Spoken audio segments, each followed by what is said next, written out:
High, তোমরাও যদি তোমাদের এই রকম সরু বুগেনভেলিয়ার গাছকে এরকম ঝাঁকড়া করতে চাও তাহলে আজকের এই ভিডিওটা তোমাদের জন্য। প্রথমেই আমাদের গাছের সমস্ত লম্বা ডালগুলিকে একদম কেটে ফেলতে হবে। এই ডালগুলি কাটার পরেই কিন্তু প্রত্যেকটা পাতার নিচ থেকেই নতুন শাখা বেরোতে শুরু করবে। মাত্র 7 দিনেই দেখতে পাচ্ছ গাছ থেকে কিন্তু নতুন পাতা বেরোতে শুরু হয়ে গেছে। গাছের আরও ভালো গ্রোথের জন্য গাছে কিন্তু এখন আমরা খাবার দেব।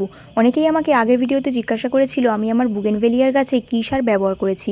আমি কিন্তু ডিমের খোসা গুঁড়ো করে সেটিকেই সার হিসেবে গাছে ব্যবহার করেছি। ডিমের খোসাতে কিন্তু প্রচুর পরিমাণে ক্যালসিয়াম থাকে, যা আমাদের গাছের বৃদ্ধিতে কিন্তু ভীষণই উপকারী।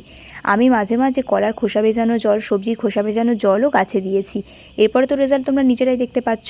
মাত্র কিছুদিনের মধ্যেই কিন্তু গাছটি পুরো ঝাঁকড়া তৈরি হয়েছে। গাছের এই ডালগুলি কিন্তু এখন প্রায় অনেকটাই বড় বড় হয়ে গেছে। আরও কিছুদিন পরে এই ডালগুলিকেও আমি একইভাবে কেটে দেবো, যার ফলে কিন্তু আরও অনেক নতুন নতুন ব্রাঞ্চ বেরোবে, যার ফলে গাছটি আরও ঝাঁকড়া তৈরি হবে।